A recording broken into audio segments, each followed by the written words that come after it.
Daha. Fatma sen de Fatih'e doğru bakar mısın?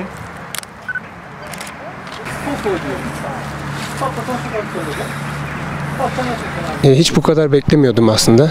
Güzel bir çekim oldu. Güzel bir görsel bir güzelliği var.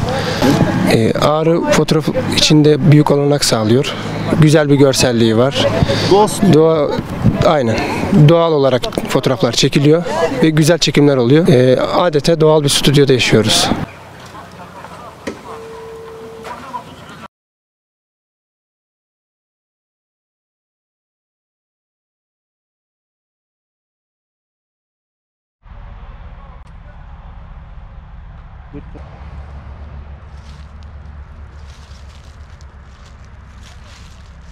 Sonbaharın gelmesiyle birlikte Ağrı doğal bir fotoğraf stüdyosuna dönüşmüş durumda. Çiftlerimiz bu durumu çok seviyorlar. Sonbaharın tüm renklerini fotoğraflarımıza yansıttığımız için bu noktada çok bir istekle karşı karşıyayız. Çiftlerimizi bu alana getirdiğimiz zaman fotoğraf noktasında istedikleri her kareyi elde edebiliyoruz.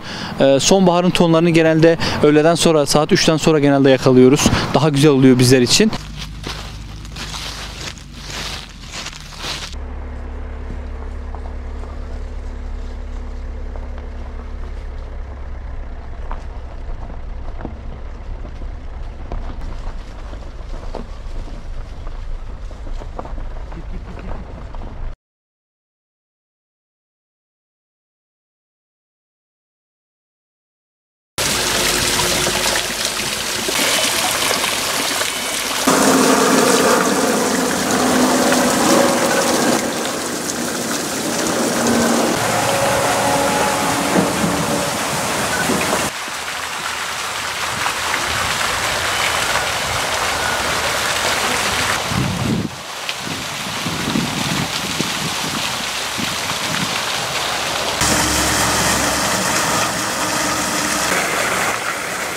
Benim mesleğim fotoğrafçılık olduğu için gelen giden hep diyordu ya abi bir dış çekim yeriniz yok mu?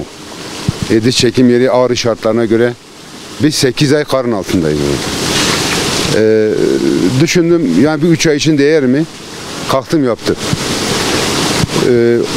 Çiçek ektik. İşte gördüğünüz gibi biraz doğal şelale yaptık. Doğal bir bahçemiz var zaten.